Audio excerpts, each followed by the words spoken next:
And what's up, everybody? I'm back with another video game review. Today, I am reviewing A Hat in Time. Another, I guess it's not one of the Jingle Jam games. I don't know why I said that. I guess it's just kind of conditioned in my brain at this point. This is another one of the games, though, on... I almost did it again. Oh boy. This game is played on the Switch. It was... let me borrow it from the good one and only LikunMiffery, who bought it but gave me a chance to play it. Thank you for letting me do that. Always gracious. And until now, I got a lot of thoughts on it, though. Sorry, I'm out of loop. I haven't not done a video in a while. But until now, I got a lot of thoughts on it. So let's jump right into it, shall we?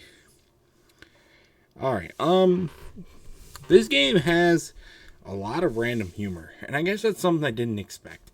Here, I'll show you the game cover. You wouldn't think that this game is like very dark or like gory or stuff like that, a bright cartoon type feel of it, but it is has a lot of that like dark humorous stuff to it, but it plays on this like kind of cartoony persona thing. So it's really cool how they do that. And I think a lot of the humor strikes for sure. Definitely not something that you would... It definitely caught me off guard with some of the stuff that they were doing. But honestly, it worked good. I liked it. So...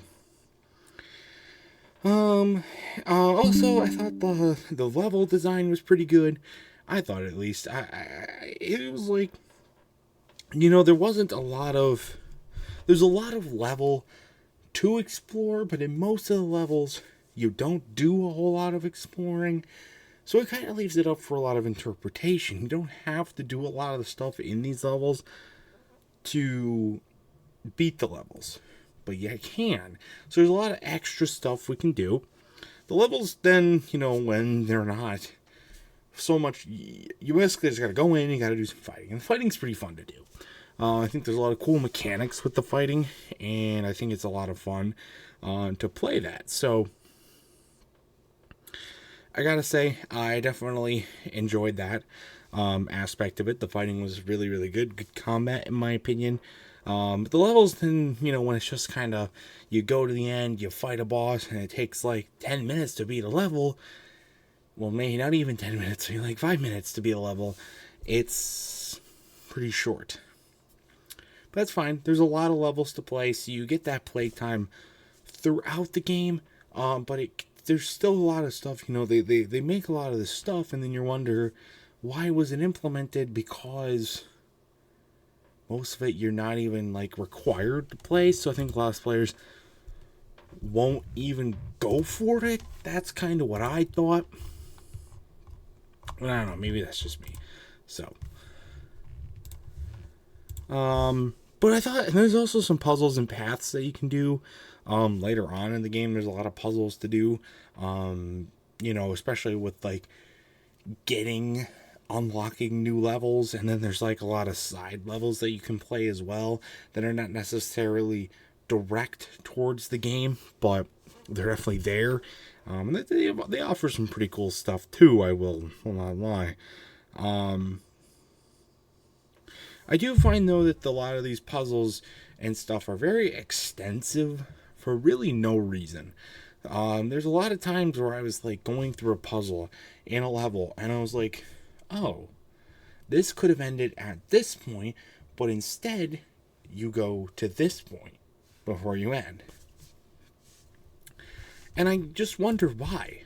There's a lot of inconsistency there, where some levels feels like they could have been longer, and then there's some that you think, why are they this long?